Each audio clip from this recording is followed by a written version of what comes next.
Hey, Power Athlete Nation. Welcome to another episode of the premier podcast on strength conditioning, where we break things down and we melt faces daily. I love how you've been mixing that up. Well, you know, I feel like... I mean, it's equal to the tempo of the show. Yeah, but I felt like when did we start doing this? In 1999? We've been doing this thing. How long are we doing this podcast? When were you born? You've been talking for a long time. A long time. Well, happens to be a rhetoric major. We just started to press record in 2013. So 2013, we've pretty much had the same intro. And now that we've, gone from a threesome to a twosome, but we're back to a threesome today with Mr. Zanis, I feel like it deserves a new intro. 2021 deserves a new intro. This whole new me, new you extends through the entire year.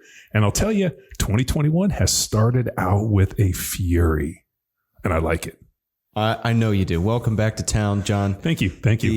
Me and Ted Cruz had to escape. And Texas Attorney General or somebody else that's big and famous that's getting burned. But the problem was I was already in California visiting my mom for Valentine's Day. It'll be the third year anniversary of my dad's passing here on the 28th.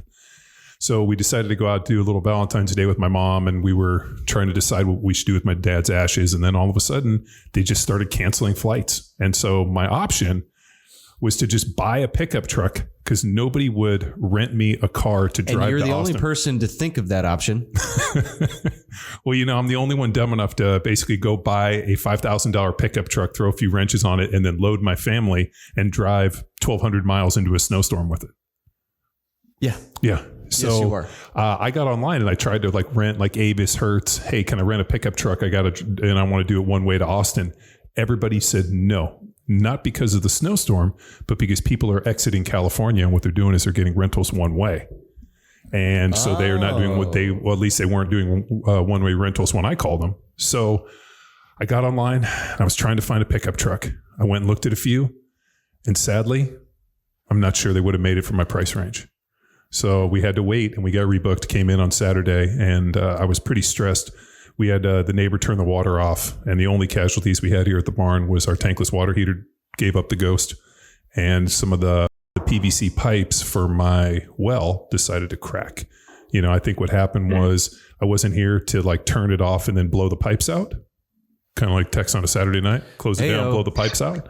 And they just ended up freezing over and cracking.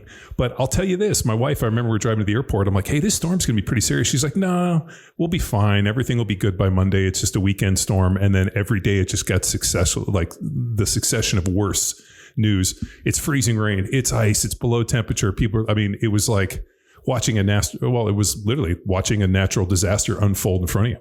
Oh, yeah. It was basically Geostorm starring Gerard Butler in my backyard. I was living every day. But every morning I'd hit you guys with a proof of life. Well, I was performing a lot of wellness. I was getting a lot of wellness checks from my friends, so that was making me feel good. Me too. And then I kept just sending him a picture of the Newport Beach Harbor with your feet up with a Mai Tai. Dude, it was. So this is where the misconception lies. California is shut down. So Texas has a lot of freedom. California, not so much. So it wasn't as if we could really do anything other than, and it was in the 60s. So there was no going to the beach. So it was kind of like we went to Cross Up Balboa, banged some weights, hit our favorite breakfast and lunch spots, took the kids back, let them go swimming, and just kind of hung out. But literally I was thinking Disneyland, Magic Mountain, let's go do something. Everything closed. So that was a bummer. Now, I wish we had gone to visit my mom in say Colorado or Montana or Wyoming, where there was skiing, and then got caught for an extra week, and then we got to ski. But sadly, that didn't happen. So I had to suffer. Well, I tell you what, John, I was going to say, I was half expecting you to drive out here to Arizona with the new car. You said you were going to pick up a truck. And I still remember back to a couple of years ago when you bought that station wagon looking thing and drove it out here to Arizona with no air conditioning. 1979 GMC Suburban 2-wheel drive Turbo 700 small block with no AC in the middle of the summer. And I'll tell you, that thing got almost 18 miles to the gallon. No gas gauge. So I'm sitting there doing the calculations. I'm like, all right, he's got a 40-gallon tank. roughly I can go X amount of miles. I'm like, okay, let's get in this sucker.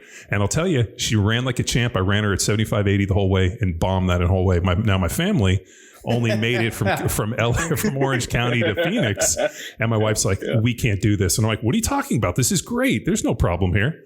All you got to do is just get up like a bunch of cold waters and just sit them in your, like put them in your lap. And you're like, whew, this is way better. I'll tell you what, Kate's a saint, man. The thing I love about my wife, there's many things. One of them is that she has to put up with me. But two, she has such confidence in me that if I show up in a vehicle and I'm like, we'll get there, she has no doubt that we'll get there.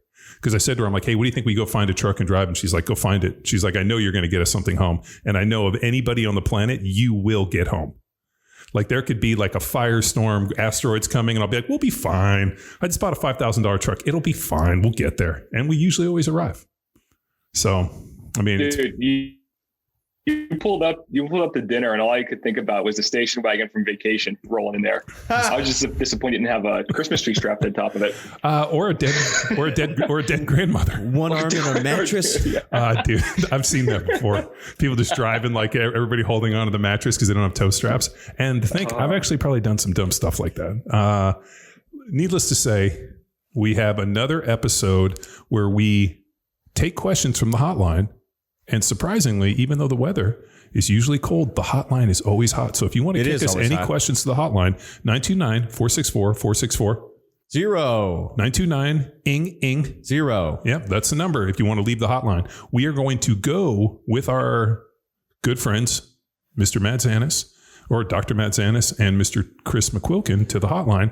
And we have a question from one of our dedicated, loyal listeners. And I'd like to give Matt an opportunity to give us a little catch up. It's been a few episodes since he's joined us. While the question is very specific and we couldn't not get Matt on, I'd love the opportunity just to catch up, pal.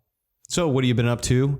How's that online education experience going for you? First time? It's been a freaking blast, man. I'm a content producing machine right now. So I've got a lot of energy from creating a lot of educational videos, a lot of educational sources and courses to put out there and help educate our community and help educate athletes and coaches. So it's been exciting. And it's that time of the year here in Arizona where it's like 75 and sunny all day long. So I've been doing a lot of shooting recently, John, getting out there and honing in the skills. Yeah, really working your airsoft game. Yeah. Dude, I'll never forget, man. Back in high school, we used to play that all the time and wearing the baggiest clothes. You do not want to get stuck by one of those things. Oh man, I was running around with like the sniper rifle. Like, this is unfair. Everybody else has got the semi-autos going at me, and I got the one where just like single action it the entire time. So when I was out in California, I stopped in and saw our good friend Dr. Philip Yu. Doc Yu used to train with us at Balboa for years, and we've been friends. And I stopped in and checked out his clinic when I was out in Orange County. He's like at the forefront of like stem cells and exosomes and like like regenerative kind of therapies, so much so that he's kind of become one of the world's experts. So we got to hang out a bunch, and the next day he invited me over to his house to check out his workout area. So we helped him spec out this whole workout area he was going to install in the back of his house a couple of years ago. So he's like, you got to come over. So 7 a.m, I drive over to his place. He's sitting in a Airstream like Mercedes Sprinter van. I was like, Doc, this thing's crazy. He goes, this is my mobile office. The kids have been homeschooled, so I had to basically move out here. So I got this Airstream. I'm like, oh, great. Nice Airstream. So we go in the backyard and, checking out his workout thing, and he has all these targets set up. I'm like, what are you doing? He's like, well, the only thing you can shoot in California is an airsoft gun. So he basically pulls out his pistol rig and has like a rifle, and was basically working his transitions and all of his like tactical, like running and shooting with the airsoft in his backyard. And I'm like, Doc, that's actually pretty sharp considering how expensive ammo is right now. And more importantly, in California, I don't even think you can own an airsoft gun. I mean, the laws are so draconian, it's insane. Yeah. I like shooting my my 6 hour P226 9mm, and I was really getting into firing away the Scar, but that thing just was eating up ammo way too much, way too expensive right now. Do you like the Scar? I do. Yeah, it's fun. It's kind of one of those rifles that you don't see come out very often, right? Mm-hmm. You go shoot with some guys, like not many people have one, so it's like a fun little treat when we get to shoot it. Yeah, I've shot a Scar 16 and then a Scar 17, and a buddy of mine has the 20 with the long barrel, and I don't really like the ergonomics as much as, I have a Knights SR25 that I absolutely love. It is so light and just, to me, that's like the pinnacle standard. That's like the best. And so, yeah, we have this constant argument of like Knights versus Scar FN. And so we're going to go out and do a little long distance shooting. He's got steel set up at like 6, 8, and 1,000. And so we're going to go out there. The one thing I'm a little nervous on is I'm like, we're going to go out and ring a lot of ammo. I'm going to have to bring about $1,000 worth of ammo, which isn't that much anymore, seeing as the prices on Gunbroker are absolutely insane. Well, Wayne, let me know when you're going. I'll book a plane ticket and come out with you. Dude, I don't know if you guys are, interested in guns or whatever, but I like once a week, I just kind of look through Gunbroker, and the things that people are asking for weapons is absolutely insane. Mm-hmm. Like that Knights gun that I have. I mean, I paid below retail now. That's like 4 times retail what people are asking for them. So it's absolutely ridiculous. Yeah, no, people are, but the crazy part is obviously people are paying it or they wouldn't be asking. Which, in that kind of like gouging times, like they just got to sit on it. I mean, fear is a great driver.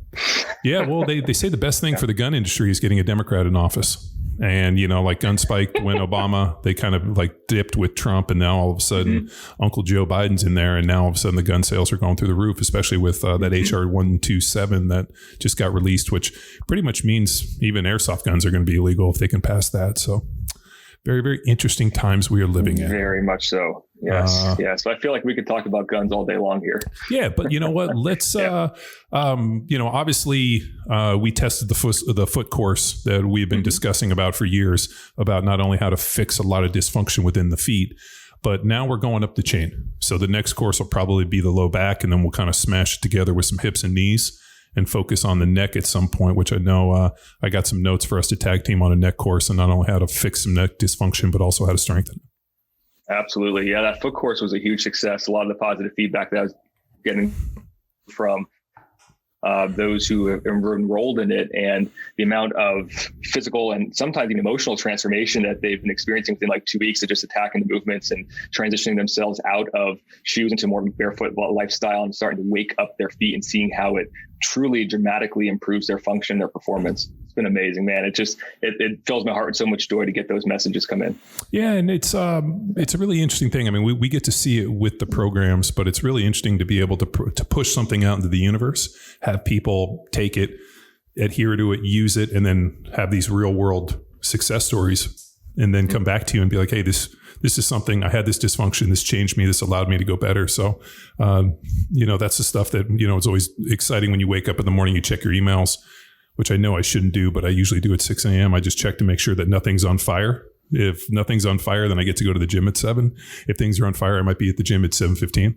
But yeah, those emails are always really good where, people are saying, hey, you know what, here was my performance. This is where it was lacking. I did this. And now all of a sudden here I am making some significant gains.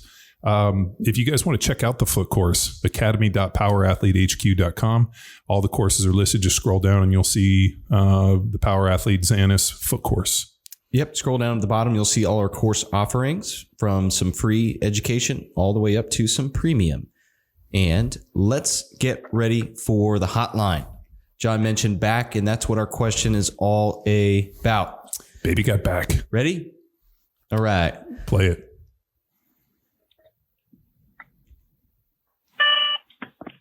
Hello, my name is Jack.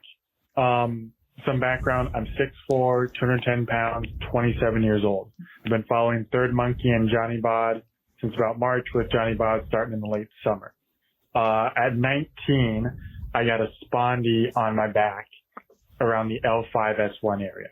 I was never really flexible. At 6'4", I couldn't dunk, but that kind of back injury tends to linger with you.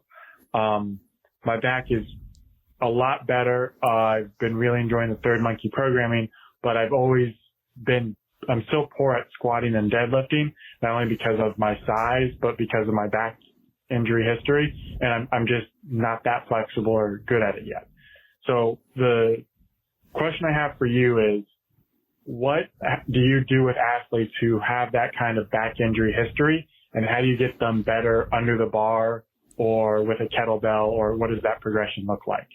I know you're a big fan of the one-legged seesaw walk and dead bugs to help train that posture and position, but I really struggle taking those movements and then moving them from a single leg to bilateral or from the floor to standing up.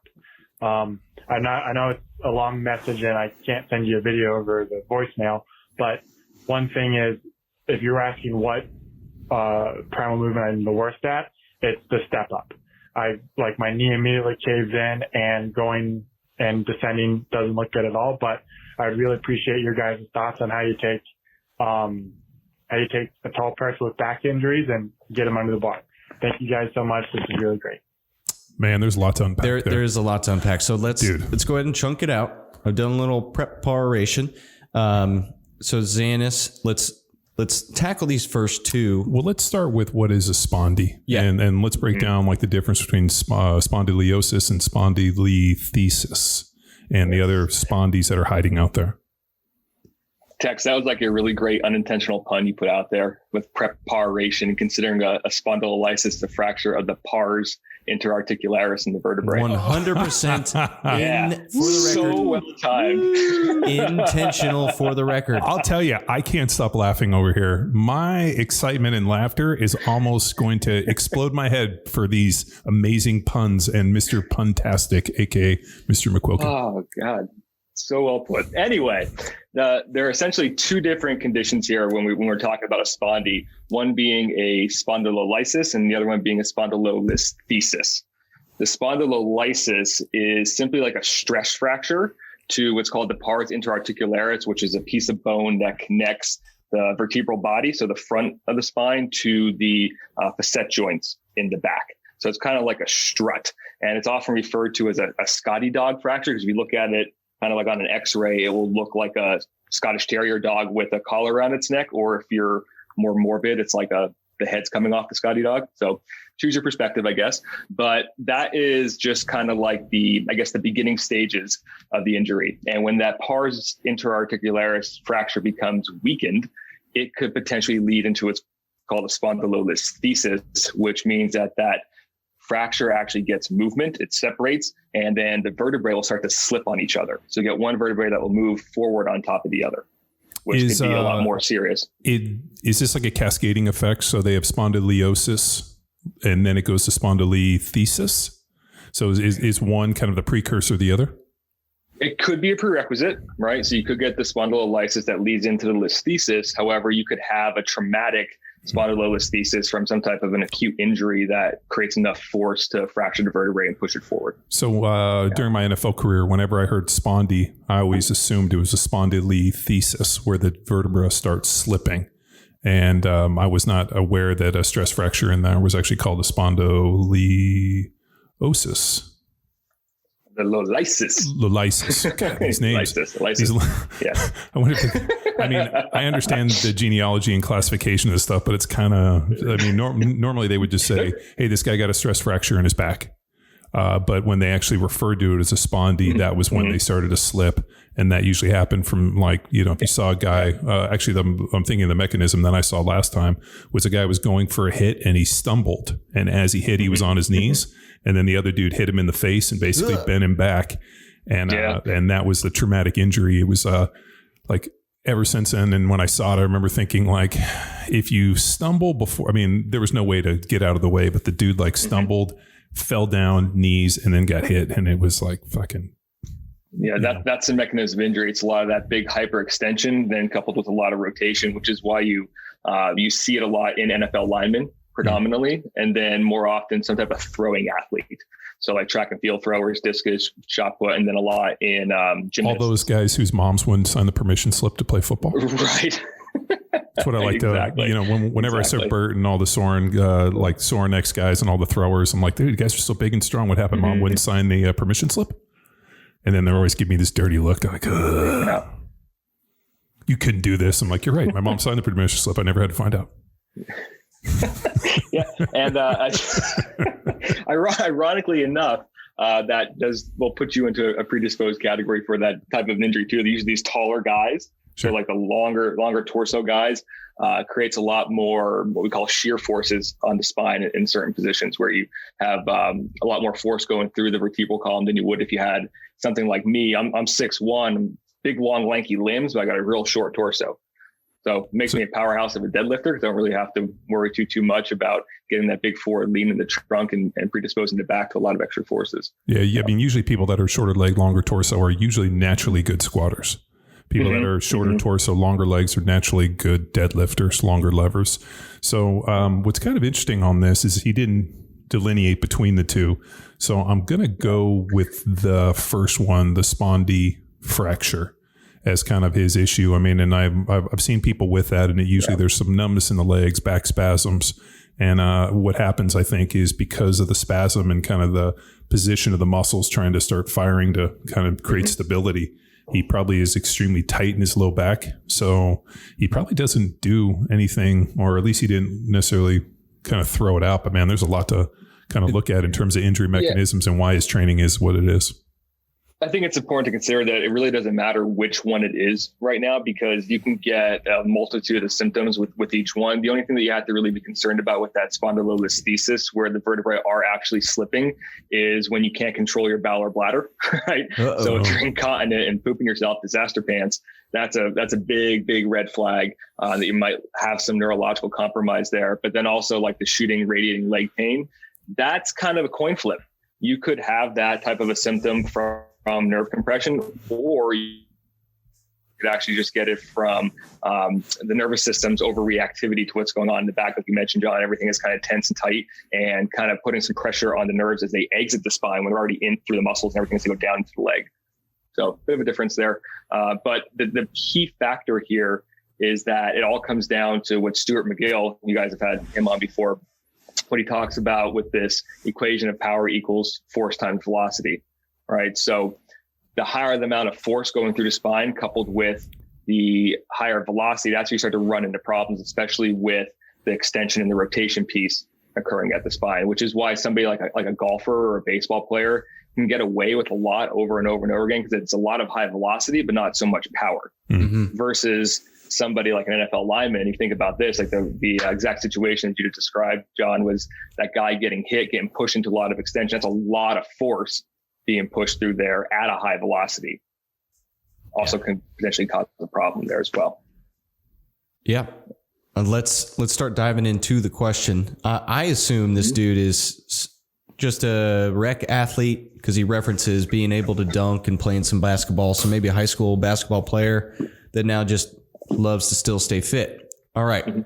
The first question that he offers us, and this is definitely directed in Zanis's wheelhouse. What do you do with athletes that have this kind of back injury? How do you get them better? And then this is now for John. How do you get them better under a bar with a kettlebell or what? So let's lead off with Zanis here. What do you do when an athlete comes to you with this back injury history?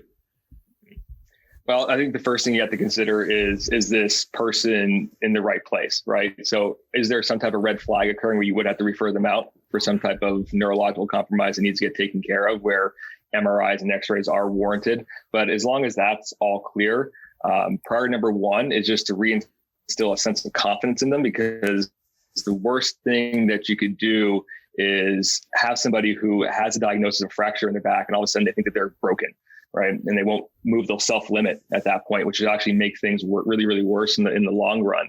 So showing them ways that they actually can move and modulate their pain while they can continue to train. Because at the end of the day, John, we say it all the time, the trunk is like a big tree trunk. It's sturdy, it's robust. It can handle a lot. Sure. It really can.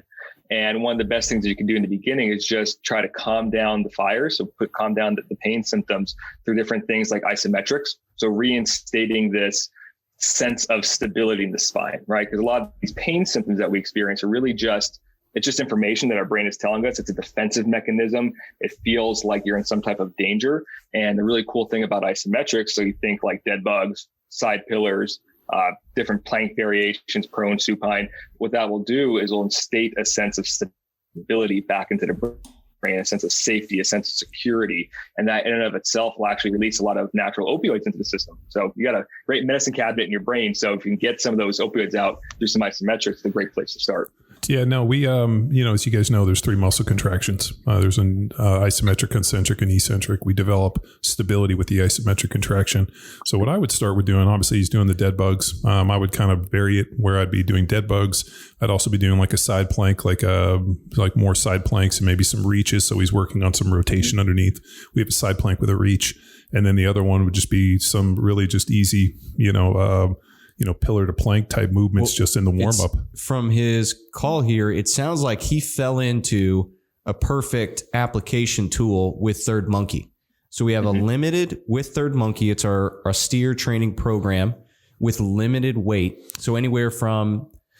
is he doing Third Monkey because he can't lift barbells? I'm not sure. So he may be out of a gym, but just to build off the point Matt is making, we have a limited weight range, anywhere from 35-pound cinder block all the way up to 80-pound bucket filled with concrete that he's able to squat, lunge, and perform movements. And it is very trunk heavy because we don't have a lot of equipment, and we lean on the dead bugs, the side pillars, and different isometric holds with the said weights, whether that's the front carry or holding a lunge position and performing a cinder block press as an example. So it's almost like he backed into, I'm not sure of his circumstance that he's performing Third Monkey, but it's a good solution to maintain confidence in his body. But now he's getting back to the barbell due to maybe buying up some home gym equipment, or his gym is opening back up. So almost perfect alignment of solution based off the experience to have the confidence. So now let's lead into the barbell is back in his life. Where do we go now? I think the easiest way to do, at least at what I've done with people that have kind of his issue where they're short-limbed, long torso, and they're having some form of back injury. Usually what I've noticed is there's a lot of, or a lack of inflexibility is more their issue. And that can be as high as up on the shoulders. So what I would recommend is actually limiting the range of motion on both the pulls and the squats. So what I would do is I would start him, if he can get underneath a barbell in a good position, where he's not overextended and his shoulders have good flexibility. If he has poor flexibility, I'd probably throw him into a front squat, and then I would use a set of straps, like a wrist wraps, pulled up on the bar so that he could hold in this position. If he didn't, if he was lacking flexibility there, we could transition and even use a safety squat, which would probably be the best option for him. Once he's in that good position, then I would set up a box probably at about a 45. So where he squats down about a 45-degree angle. And I would not ask him to sit on the box, but I would ask him to go down and let his butt kiss the box and stand back up. And as long as he maintained good position on that movement, then from there, we would just keep moving the box down, down, down, down, down till we get to parallel. And it very well might be that his squat looks great to parallel, but all of a sudden, once he gets down into a position below parallel, now all of a sudden we're seeing some overextension, whether it could be from the shoulders or whatnot. So what I would do is I would start limiting range of motion on the squat, and then the same on the pull. I would start at a rack pull at the top of the knee. If it looked good, I'd go down below the knee, and then I would start working my way down the shin to actually pulling from the ground. I've had some really tall athletes, 6'7", 6'8", 6'10", guys that we've worked with that weren't great squatters, for what we would understand as standard range of motion, but we're fine in terms of like hang pulls, rack pulls, and even limiting on the back squat. So it would really come down to us assessing him and putting him through kind of the gamut, bringing him in, seeing what he can and can't do, what he looks like. Is it rotation? What does his transverse plane look like? And then he also made a good point about the position with the knees caving in. But yeah, I want to get to the step up in a moment, but the step up's an interesting tell, especially with the knees caving. So we see the knees cave a lot because the glutes can't fire. So when the glute can't fire, then water finds its level. And what happens is the knees cave in to employ the adductor. And so what happens is, and we see this all too often, people can't fire their glutes or the glute is weak. Then all of a sudden the knees cave in to pull to the stronger position. So very well might be an issue where his stance is too wide because he's too tall. So he's getting a really wide stance. He can't get his glutes to fire because they're weak. It could be foot position with his feet out. Is he squatting toes forward? In box height. Similar to the respect where you said adjusting the pull, we don't have to step up to a 20-inch box. Yeah. No, even a 10 or 12-inch box is more than enough.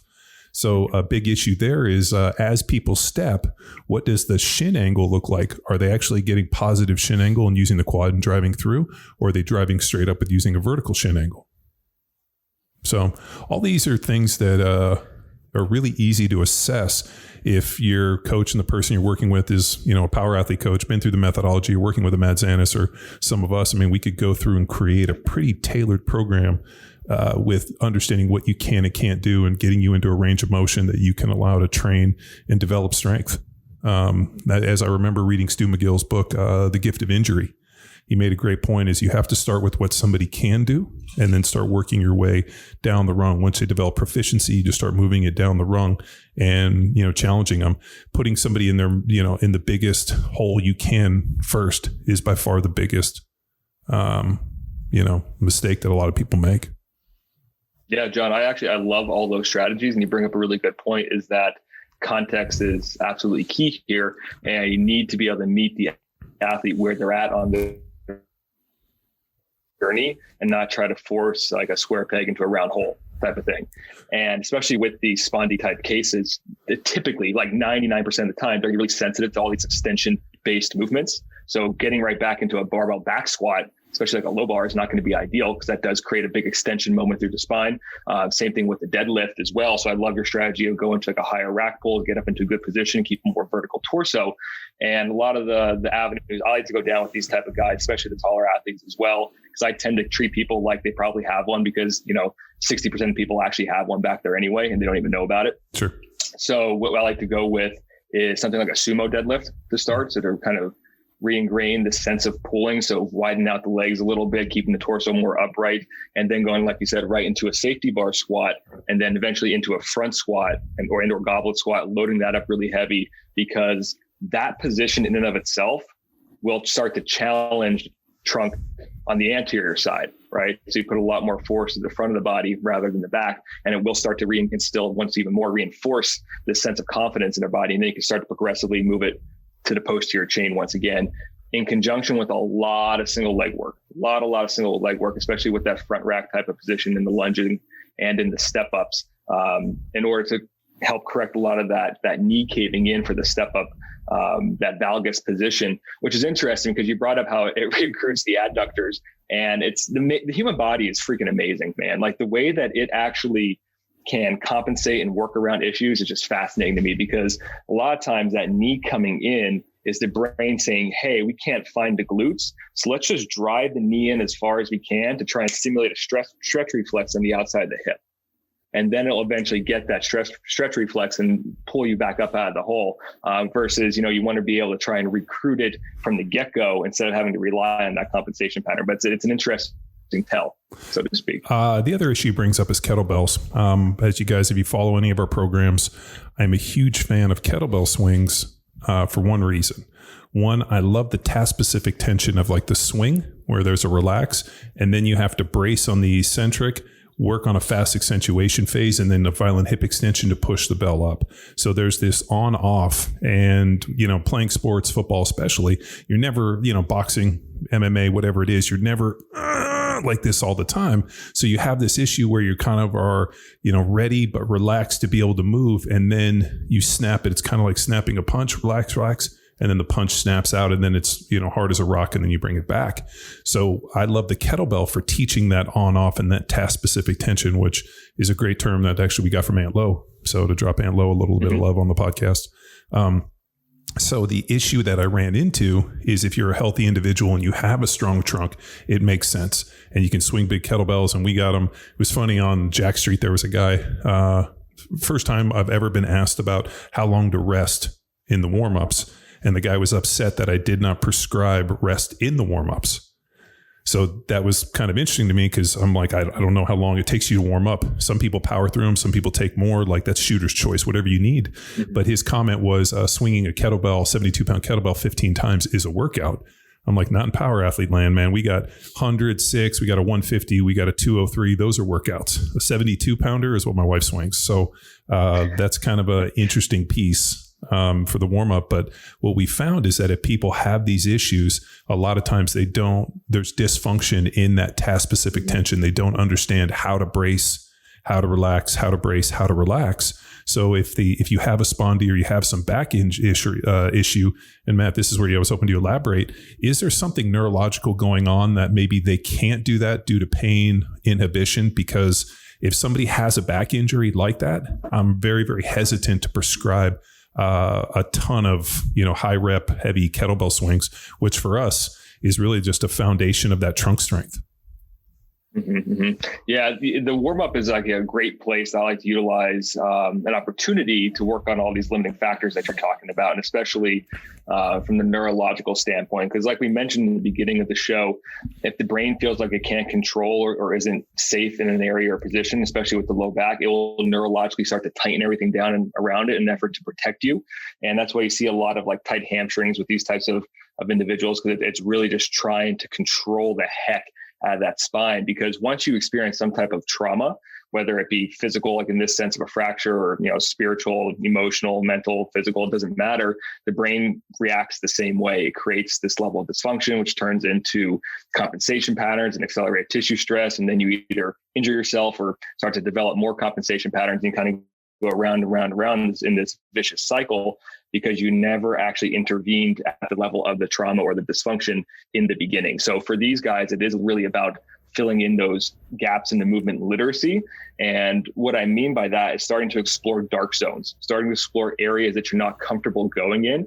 So if people are listening, I can go through like a little illustration right now. So if you think of your center of mass, so your center of mass is like the aggregate of everything in your body. So muscle, ligament, bone, everything. It is actually located about an inch below your belly button at your L4, L5 vertebrae.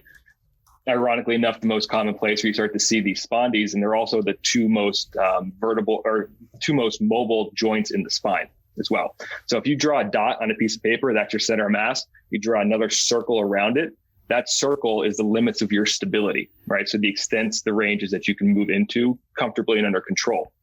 The radius, so the line from the dot to the edge of that level of stability, is your mobility, right? So how much you can actually move through range under control. The only way that we create more mobility through the trunk, which it leads into this sense of stability, is by expanding the circumference of the stability. So that will create a larger radius. You have more range of motion, more mobility to move around in, which then protects the spine. You now have more opportunities, more degrees of freedom to move in without sending off those danger signals into the brain. And warm up is the perfect place to start to attack those. I love it. That's a beautiful picture that you painted for us, Matt. I'm going to steal that. Well, go for it. So here's some of the limitations, and this is something we deal with almost a daily basis. Power Athletes puts out these programs like Third Monkey, Jack Street, Grindstone, Field Strong, Hammer, and they're generalist programs written for thousands of people, and literally thousands of people a day around the world follow these programs. So when you write this program, it's really written towards a certain, a certain audience, a certain individual with a certain expectations. Now, if you delineate out and say, okay, now I have an injury, or I'm, 6'4", 210 with a, 29-inch inseam and really long back. Now here's going to be some limitations that I have, that maybe the practical application of the program is kind of, doing one of these. So being able to understand how to modify the program for you as the individual, like we get questions all the time. Hey, I have access to a safety squat bar. Where should I use it? A back squat, a front squat, all of those are cervically loading the spine for bilateral hip hinging. So technically you can use that safety squat bar or cambered bar or really anything in place of a back squat or some form of front squat. Just like we get asked a lot, where should I use a trap bar? Anytime you're pulling something off the ground, you can always substitute between these different movements as things become more available. Well, that is the beauty of the definition of athleticism, and how we educate athletes, coaches, and practitioners like Matt in our perspective of movement and moving away. And this was a lot harder in 2014 when we really started to implement Field Strong and expose different athletes to different movement styles and training styles. And it was the moving away from standards. For example, use the lunge, kissing your knee to the ground. That would mark a point in our fitness competition, whatever. But if that moving my knee to the ground causes some over axial rotation at the hip and some funky nonsense going on in the spine, but it counts as a rep. Well, in power athlete land, let's move through your range of motion. Sure. That is pain-free movement to Matt's perspective here.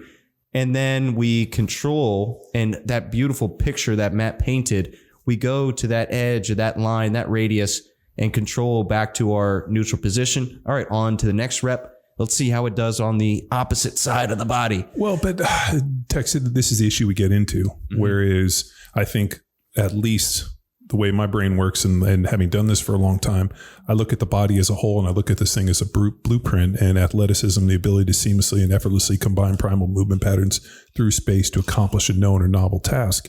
That the end game is what we're looking for, and we're using these different levers to pull to get people there. And, you know, whether it be, you know, different movements, different variations of movements, unilateral, bilateral, you know, things on the ground, things standing, sprinting, running. But at the end of the day, it's all driving back towards something. So what I think is pretty fascinating for me, and having done this for a long time, the biggest limiting factor that we've seen a lot of times comes down to like proficiency with movement. How good of a mover are you? And if you're a garbage mover, be honest with yourself. And then, you know what? I might have to limit some stuff. Ego, letting ego get in the way where, hey, if a 72-pound kettlebell is heavy for you, then don't swing a 72-pound kettlebell in the warm-up. Find a lighter kettlebell. If kettlebells are causing issues, then, hey, John, what are some other variations I can do to get that type of hip extension? And we can do some supine glute thrusts. We can do some bridges. We can do some other type movements. We can even hook up a band against a rack and then work on that same kind of motion of being able to go from kind of hips back to hips through. So, I mean, there's different variations for this stuff. The problem is that when people look at the program, like the guy that, you know, we had an exchange yesterday on Jack Street, and it was kind of interesting. The guy kind of came out kind of prickly, and you don't do that on Jack Street. Because when those fucking Jack Streeters get riled up, when they get the syrup in them, they get all NC and the Pensy, and things get a little riled. But my comment was, with the warm-up, I don't know how good a shape you're in. You know, when we do our warm-ups, we hammer through them. When we do stuff, you know, we're looking, hey, I'm going to grab a few breaths and I'm going to get into the next one. So I think with a lot of that warm-up stuff, that's really dictated on you as the individual, how much time you have. Like, hey, if I got 60 minutes to train, I'm not going to burn 30 minutes in warm-up. So I'm just going to burn through it as fast as I can to get to the meat and potatoes. But I thought it was an interesting thing that people are getting so stuck in the minutia of the program that they're upset that there's not rest periods prescribed in a warm-up. Well, we fall to the margins of our experience. Sure. To quote some dude. That was me. That was John. Yeah, I'm stealing that quote now. We fail at the margins of our experience. But here's the beauty of the warm-up, and we do give the opportunity, if you would like to take a step further, free online course at academy.powerathletehq.com, where we go into Matt's example of the warm-up. He uses this as an opportunity to, one, identify, as a practitioner, identify limiting factors, and two, the opportunity to correct those. Now, from John's performance perspective, the warm-up, those same movements that Matt's using as an assessment and corrective exercise, John's using it from a performance perspective to accomplish general physical preparedness through all three planes of motion across all of our 7 primal movement patterns. Examples of this are in that free online course, but that's the beauty of the warm-up is let's just call that Jack Street athlete out, then our field strong athletes, and then our lean and able athletes, all doing similar movement patterns, different volume and intensities, but all of them are increasing their athleticism. All of them are working on their individual limiting factors with these corrective exercises that are also the warm-ups. So they're improving their athleticism, their general physical preparedness, and their individual limiting factors. But all those Jack Street Field Strongs could, on paper, be doing the exact same warm-up. Very true. With the programs, at least the way I design warm-ups is I look to see, hey, you know what? They're always going to be trunk heavy. We're going to alternate between some form of, transverse, sagittal, and frontal plane movements. I'm always going to try to start people first in the dead bug. And the reason being is the patterning for the dead bug has such huge carryover. We use that as our instant assessment. When we went on the road and traveled for CrossFit football and taught, hundreds of seminars around the globe, the first thing we did, get down on your back, hands and feet up. Let's get you into a dead bug position, because the dead bug was such a tell for not only the pull up, but also the back squat. And it was amazing to see almost a 1-to-1. If you can dead bug, you can back squat and you can do pull-ups. If all of a sudden there were limitations in the shoulder, or you had tight hamstrings or low back, or you couldn't get into a good position, we knew that was somebody that we were going to have to earmark so that we could watch in their warm-ups. Yes. Any more value to our warm-up or anything directed towards our caller here, Matt? Yeah, I think the warm-up is a great place. And one of the reasons why I like to spend more time there, one for myself and two with the athletes I work with, is because it allows them the opportunity to slow down and actually develop a level of conscious awareness of what's actually occurring inside their body. I think all too often we kind of neglect the warm up in a way and just try to power through it, run through it just to get on to the meat and potatoes, which if you're pain free and you're moving well, by all means, just use it to get the nervous system fired up, get the heart rate up, get the blood flowing, and then get into what you need to do, especially if a time constraint. But if you slow down and actually are aware of what information your body is telling you, it will give you the tools that you need to start to fix these limiting factors, these problems that you're experiencing. And maybe instead of rushing through it, we actually spend more time there and develop more competency in those positions first.